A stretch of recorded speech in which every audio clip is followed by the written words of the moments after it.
we are not done yet today talking about dogs. That's right. Today's show is, we're all about the pooches today. We are. And you know, we have one of the biggest dog people I know on the couch with us today. We have Madeleine Overturf back. Hi. Welcome. Thank you. Of course. So, Maddie, you of course have a dog. Yes. But you also, who I think could go into a dog show. Maybe. Maybe. Okay. On looks. Yeah, looks alone. Yes.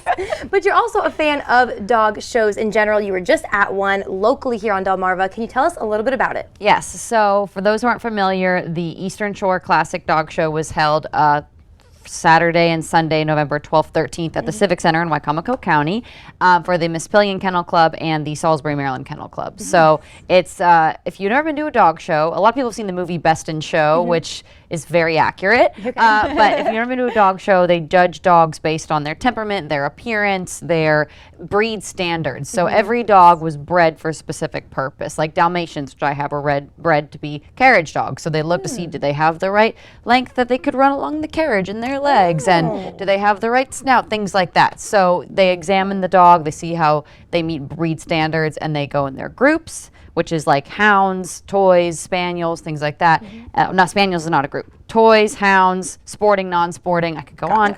And then one from each of those goes to the Best in Show round, and then that's the dog that wins the whole dog show. So in Salisbury, it was a Wire Fox Terrier that won Best in Show.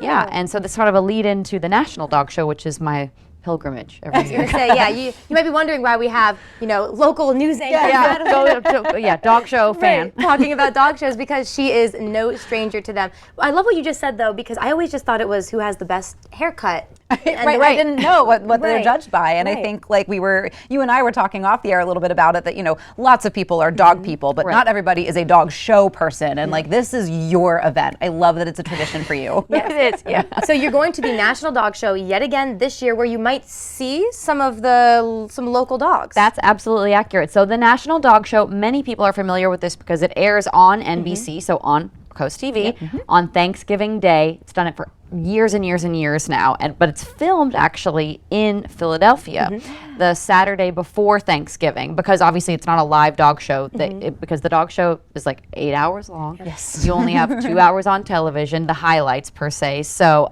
it's a really great event. It's really cool to see in person, and the couple dogs that I met in Salisbury are going to the National Dog Show. So I actually have a story with them that's going to air next week, and it's really kind of cool to see what they have to put into to compete, and you know, fingers crossed they bring Delmarva home a trophy. That's right. Yes, that's incredible. So we of course can watch the National Dog Show on Thanksgiving Day. When can we expect your stories though about some of these local dogs?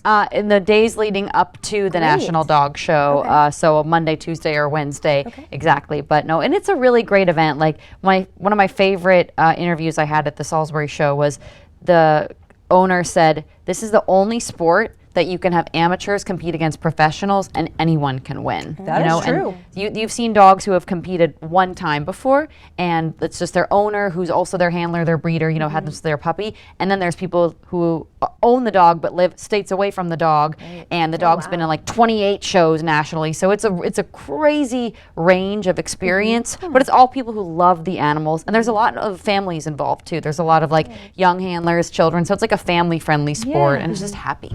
I love a happy sport. The whole world I never knew existed. Right. Because I've always just seen it after the Macy's Thanksgiving Day parade. And honestly, I actually thought it was live. So it's not. It would be a long, long day. But you guys are welcome to come. You could handle it, I think. It's a whole experience, but it's really, really a great time. And it's such a tradition for us here on NBC, which is so great. So much fun. Well, make sure you keep up with us then here on CoastLife and on Coast TV, especially Coast TV News at 5 and 6. That's probably when you'll see Maddie's story air. So this is going to be really exciting. Thanks for kind of introducing us to this world. Even just having you here today, I learned a lot. I know, right? Yeah. Well, next year let's go to the Salisbury one together. Maybe we could do a live CoastLife there. Ooh. Okay, so stay tuned. Now for we're next thinking. Year. Exactly. Well, Maddie, as always, thanks for being here on the couch. We love having you. Yeah, thank you for having me. Of course. All right, hey, stay. Not stay. Well, dogs, sit, stay. Sit, stay. That's what I was thinking. All right, well, stick around. We have more CoastLife heading your way after this.